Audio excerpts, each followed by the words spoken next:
曹琴墨是比华妃更难缠的人。华妃若是猛虎，曹琴墨就是猛虎上的利爪。你要知道，锋刃在谁的手中，就能小心避开。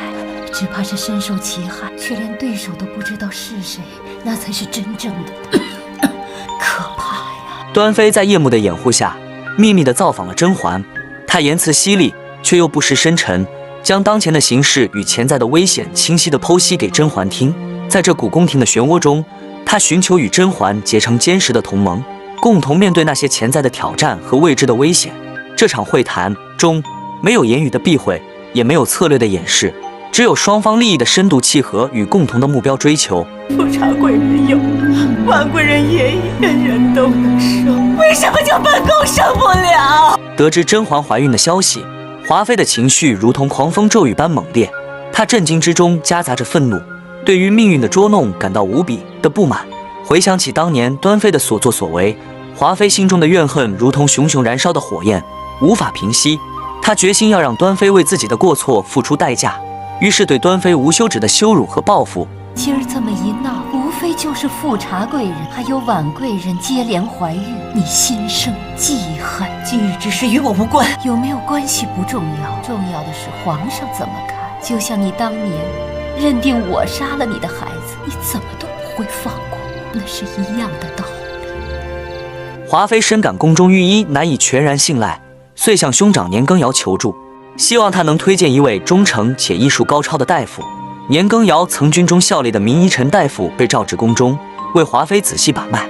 你指的是心情凡事太急，反而不易得。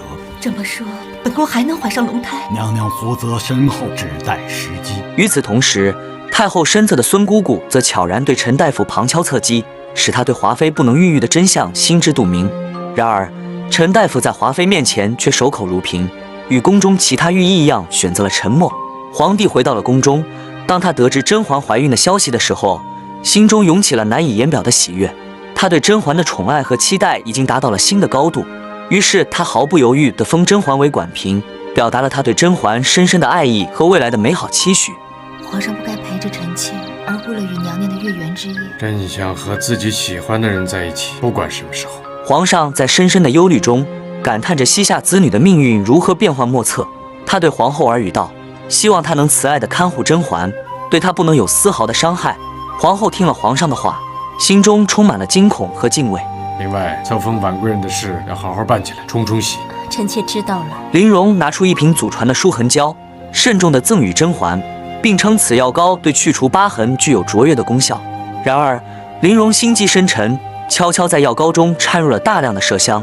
对于怀孕的甄嬛来说，长时间使用这药膏无疑是对腹中胎儿的巨大威胁，而甄嬛对此一无所知，仍然把林荣当作是真心相待的姐妹。好是极好，只是太名贵了，我怎么好收呢？我的东西便是姐姐的东西，姐姐的伤口好了，我便心安了。甄嬛荣获了馆嫔的尊号，她的宫廷地位随着时间的推移日益上升，不断稳固。妃冯氏、婉嫔甄氏得天所授，承诏内围，望今后修德自持，和睦恭维，勤谨奉上，绵延后嗣。臣妾承教于皇后，不胜欣喜。